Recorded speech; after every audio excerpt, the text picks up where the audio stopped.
Bonjour, ici Mathieu de Ludovox.fr, bienvenue dans ce Ludo Chrono. Aujourd'hui, je vais vous parler de Propolis, qui est un jeu pour 1 à 4 joueurs et joueuses de 10 ans et plus, et des parties d'environ 20 à 40 minutes. Dans ce jeu, les joueurs et les joueuses vont incarner des ruches et vont essayer de récupérer le plus de points de victoire en collectant les bonnes ruches et en construisant potentiellement un palais.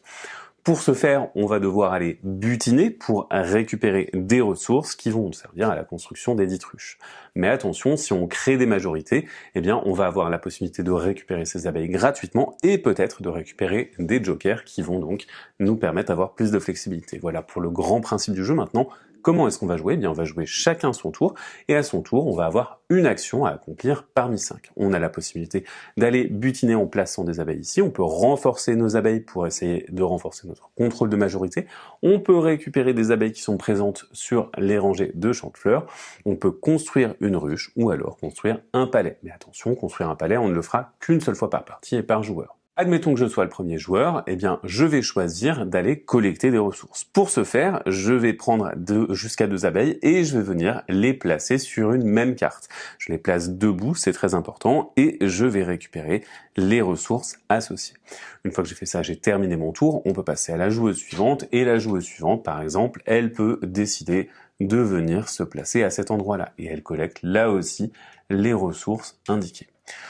Le joueur suivant va lui aussi faire cette action, mais il va faire une autre action. Vous voyez qu'ici, il va gagner une ressource orange, mais ici, il va récupérer une abeille qui provient de la réserve. En effet, il y a une réserve générale de laquelle on ne peut pas se servir, sauf si on réalise cette action-là.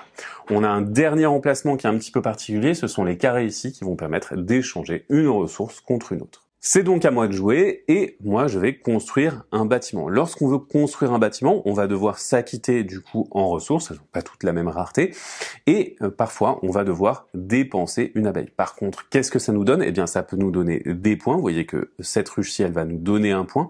Elles vont toutes également avoir une lettre, et certaines vont nous donner des scorings en fonction de ce qu'on a dans notre tableau. Par exemple, celle-ci nous donnera un point pour chaque ruche A dans notre tableau. On va aussi avoir des gains immédiats, par exemple, en gains d'abeilles qu'on pourrait venir récupérer. Moi, je vais choisir de construire ce bâtiment-ci. Donc, ce bâtiment ne donne pas de points. Par contre, il va me donner une remise de 2 tournesols. Dès que je devrais dépenser des tournesols pour construire une ruche ou alors un palais, eh bien, j'en paierai 2 de moins. Et pour le construire, je dois dépenser une abeille que je vais prendre de ma réserve et que je vais placer dans la réserve principale. Elle me sera plus accessible à moins que je fasse l'action verte ici.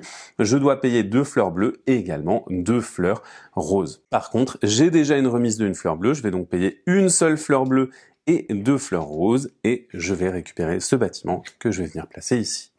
Ensuite, je vais venir le remplacer par une nouvelle carte. J'ai terminé mon tour, on peut passer au tour de la joueuse suivante, et ainsi de suite. Alors la joueuse suivante, par exemple, elle pourrait choisir de consolider, de renforcer ses abeilles. Elle va venir les coucher, récupérer leurs ressources, et ensuite, eh bien, elle a terminé son tour. Ces abeilles, lors d'un décompte de majorité, elles lui vaudront eh bien, un petit peu plus. Alors qu'est-ce que c'est un décompte de majorité? Eh bien, admettons que lors du tour du joueur bleu, ils viennent se positionner ici, eh bien, on va avoir toutes les cartes qui sont occupées. Lorsque toutes les cartes d'une même rangée sont occupées, qu'est-ce qui va se passer? Eh bien, on va regarder, on va faire un décompte de majorité. On va compter toutes les abeilles de chaque joueur, mais attention, les abeilles qui sont couchées, qui ont été renforcées, valent 2 points chacune au lieu de 1. Et donc ici, on va avoir 2 points pour le joueur bleu et 2 points pour moi, mais 4 points pour la joueuse verte. C'est donc elle qui remporte la majorité. Elle va récupérer toutes ces abeilles sur cette rangée et venir les remettre dans sa réserve.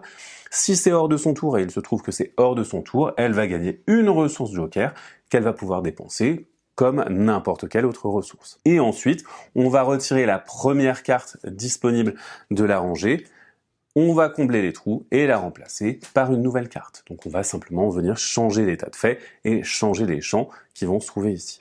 On a aussi la possibilité, à son tour, de récupérer des abeilles. Par exemple, le joueur bleu, s'il devait jouer pour son action, il pourrait récupérer autant d'abeilles des champs de fleurs qu'il le souhaite. Il n'est pas obligé de tous les récupérer, et ça va lui permettre eh bien, d'avoir plus de flexibilité. Et par contre, il va perdre du temps à ne pas récupérer des ressources, puisque ça constitue votre action pour le tour entier. Dernière action dont on n'a pas parlé, c'est construire un palais. Lors de votre tour, vous allez pouvoir construire un palais, ça se passe exactement de la même manière que construire une ruche. Par contre, les palais, ils ont des spécificités. Ils vont valoir un grand nombre de points, coûter un grand nombre de ressources, et vous voyez que leur lettre est un X, on pourra choisir leur lettre lors des décomptes. Mais par contre, on peut construire un seul palais par joueur. On va donc jouer comme ceci de tour en tour jusqu'à ce qu'un joueur ou une joueuse ait atteint un total de 10 bâtiments, y compris son bâtiment de départ. Et alors, on termine le tour de table en cours, on comptabilise les points. Pour comptabiliser les points, vous regardez les points de tous vos bâtiments, mais vos ressources vont vous faire des points. Au ratio de 1 par tranche de 5 ressources restantes, vous avez votre score et le joueur ou la joueuse qui a le plus grand score l'emportera. Il existe également un mode solo avec un deck automa qui va vous permettre de jouer tout seul. Voilà pour le principe de Propolis, qui est donc un jeu d'optimisation dans lequel il faut aller placer ses abeilles pour récupérer des ressources, mais aussi des majorités, pour essayer de gagner en tempo et de gagner le plus de points de victoire. Maintenant, à vous de jouer, à bientôt sur ludovox.fr.